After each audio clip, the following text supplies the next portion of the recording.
circulent. Moi, je trouve vraiment étonnant, un peu inouï, qu'on soit en train de débattre pour savoir si vraiment un papa, c'est complémentaire d'une maman. Oui, mais vous demandez à un enfant de 6 ans si papa, c'est comme maman, mais il va vous dire non. Papa m'apporte des choses que maman m'apporte pas. Il ne va pas rentrer dans des théories fumeuses, je ne sais pas quoi. Mais c'est le bon sens de tous ceux qui nous regardent.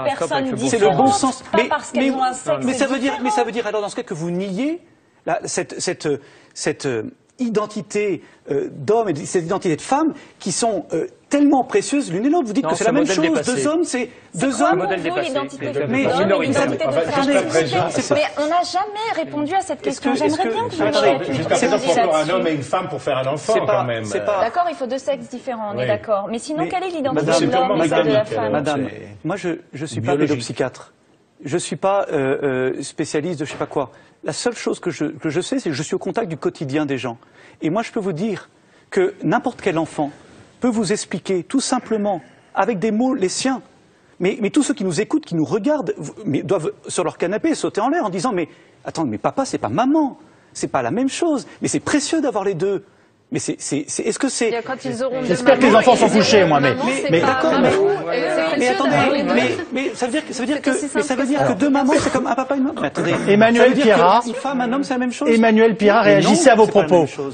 C'est pas la même chose. Pierre Grosjean, Emmanuel Pierrat.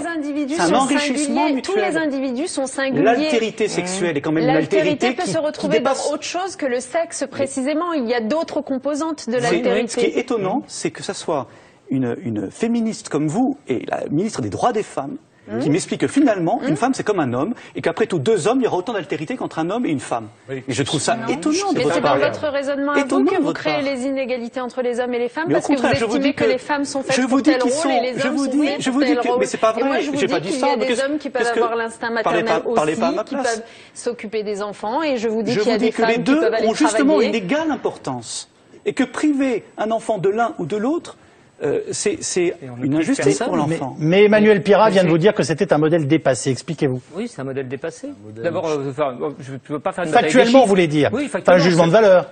Non, non, c'est pas un jugement de valeur. C'est un modèle qui est aujourd'hui minoritaire en termes de chiffres, très bêtement. Mais ce n'est pas le débat. C'est pas la question pour moi, c'est pas de savoir si c'est un modèle minoritaire ou majoritaire. Selon moi, tous les modèles, en quelque sorte, doivent avoir les mêmes droits. Voilà. C'est aussi simple que ça. 75% des enfants vivent avec leurs 2 parents, père-mère. Non, on parle du mariage, etc. Moi, je parle de l'altérité. Moi, je parle de la complémentarité père-mère. Ce qui me semble insensé, c'est de parler de bon sens, si je puis me permettre, dans une question qui est tout sauf une question juridique, une question sociale, une question justement, tout ce qu'on voudra. C'est trop un débat d'adultes, de spécialistes. Il faut, et c'est pour ça, c'est ça ce que les Français ont voulu dire. Ils ont voulu dire, mais retrouver cette simple bon sens. Arrêtez de dire les Français quand il y a 300 000 et 400 000 personnes qui défilent. Quand il y aura les 10% il y en a 54%, il y en a 54%. Est-ce que Pierrat peut parler? Il y en a 54% qui sont contre l'adoption de la PMA pour cette raison. Vous ne pas les mêmes enfants, peut-être? Mais on n'est pas déconnecté de la vie réelle. C'est incroyable de dire ça. Mais venez me voir dans ma paroisse, vous verrez quelles sont les familles que je vois. Vous serez étonnés. Ce sont les familles, les mêmes que vous voyez sans doute. Moi, je vais vous dire une chose. C'est une chose de reconnaître, d'accompagner les situations existantes. Il faut le faire le mieux possible. Et je crois qu'on est tous d'accord là-dessus. Ce serait pas honnête de penser que l'un ou l'autre d'entre nous ne veut pas protéger les enfants qui existent aujourd'hui. Mais, vous savez, j'accompagne beaucoup de familles monoparentales. Elles sont courageuses.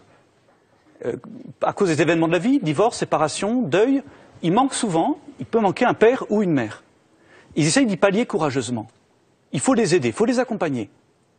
Mais tous le disent, quand il manque un papa ou une maman, ça reste un manque, irremplaçable. Et c'est souvent une souffrance. Instituer de nouvelles situations, instituer ce manque en amont pour répondre aux désirs d'enfants sincères de certains couples. Ça, c'est pas juste. Ça, c'est pas juste. Nous ouvrons l'adoption aux couples. Non, c'est-à-dire que, regardez... Ils auront 2 parents. Ça veut dire qu'ils auront 2 parents. Ils auront plus. On leur prive, s'il vous plaît, on leur prive volontairement. Pour répondre encore une fois aux désirs d'adultes, on les prive de cette parité. On les prive de cette complémentarité père-mère. Est-ce que, oui ou non, cette complémentarité père-mère est accessoire ou est-ce qu'elle est structurante pour l'enfant? Est-ce que c'est un bien précieux qu'on doit pouvoir offrir à tous les enfants tant que c'est possible? Ou est-ce que le désir d'enfant, de certains adultes, désir sincère, passe en premier? Vous faites beaucoup. Ce que vous entendez par complémentarité père-mère. Mais vous faites, Madame Belkacem, vous faites tant pour la parité. C'est bien parce que vous savez, parce que vous croyez profondément que... Moi, je fais tout pour l'égalité. Vous faites... Si ça vous intéresse vous renoncez pas à la parité. Je fais tout pour l'égalité. Mais la parité, c'est l'égalité. La parité en politique, c'est le fait que les femmes et les hommes aient un égal accès aux responsabilités électives. Parce qu'on ne peut pas se priver de l'un ou de l'autre. Parce qu'on ne peut pas se priver de l'un ou de l'autre. Et c'est pour ça que je ne peux pas... Est-ce que je peux vous répondre sérieusement? Sérieusement, on parle tous sérieusement ici. Nous continuons à considérer qu'il y a bien une différence sexuelle entre les hommes et les femmes, si c'est ça votre interrogation profonde et latente. Oui, il y a une différence sexuelle entre les hommes et les femmes. Simplement, l'enfant dont vous êtes en train de parler aura à fréquenter autour de lui des hommes et des femmes. Donc la différenciation sexuelle, il continuera à la comprendre, à la connaître, Madame, à la voir. Rien ne remplace, aucune autre référence extérieure ne remplace un père ou une mère, vous le savez. Vous le savez. Écoutez-moi peut-être jusqu'au bout. Il va de soi que pour qu'un enfant soit... Il faut qu'il y ait un géniteur et une génitrice. Cette vérité-là, nous ne comptons pas la cacher aux enfants. De toute façon, ils le voient bien, ils comprennent comment ça se passe, ils l'apprennent. Et j'allais dire, c'est même dans les familles homoparentales qu'on est le moins susceptible de leur mentir sur cette réalité-là, puisqu'on ne va pas leur mentir sur les conditions de leur naissance, puisqu'ils ne vont pas s'imaginer un instant être le fruit de femmes ou de deux hommes. Donc on va leur dire la vérité. Ils n'auront pas accès sur les conditions de leur naissance. À celle qui leur a donné la vie, par exemple. Ils auront deux parents qui les aiment et qui les entourent, je crois que c'est l'essentiel. Ils auront accès à d'autres adultes ou à d'autres représentations du monde leur permettant de savoir ce qu'est la différence sexuelle. Mais c'est très intéressant, on est là en fait au cœur de... Et moi je comprends tout à fait votre cohérence. Il y a une vraie cohérence dans ce que vous dites. Il y a une autre cohérence. C'est-à-dire que vous dites, ils auront deux parents, c'est l'essentiel. Moi je dis, et je crois que c'est le bon sens des centaines de milliers de Français qui sont descendus hier, moi je dis que c'est pas juste deux parents auxquels un enfant a droit. Il a le droit à cette complémentarité. Il a droit à cette richesse. Le bon sens. Lorsque la loi française a autorisé il y a 46 ans les célibataires à adopter, est-ce que vous vous êtes élevé, vous êtes descendu dans la rue pour défiler? Excusez-moi, j'ai votre âge, donc il y a 46 ans, je n'étais pas né. Mais tous ceux qui aujourd'hui vous savez pourquoi cette loi française a autorisé ça? C'était parce qu'il y avait beaucoup d'orphelins à accueillir et qu'il fallait favoriser l'adoption. Aujourd'hui, qu'est-ce qui se passe? Eh bien, aujourd'hui, qu'est-ce qui se passe? Il y a 27 000 couples, pères-mères, qui sont en attente d'enfants adoptés. Il n'y a pas assez d'enfants adoptables. Ça, je le sais. Donc la question, c'est pas de dire... C'est pour ça que quand on parle de l'adoption ouverte aux couples de même sexe, on parle d'abord de l'adoption de l'enfant de son conjoint. C'est-à-dire de ces situations qui existent très intéressant pour terminer là-dessus. C'est très intéressant. Dans des familles homoparentales, mais qui ne sont liées juridiquement qu'à un des parents. Et c'est ce que disait Barbara là-dessus. Donc terminons, monsieur l'abbé. Terminez là-dessus, par exemple, madame. Ils n'ont plus aucun lien avec l'autre. C'est très intéressant vous parce ne voulez pas y mettre un terme.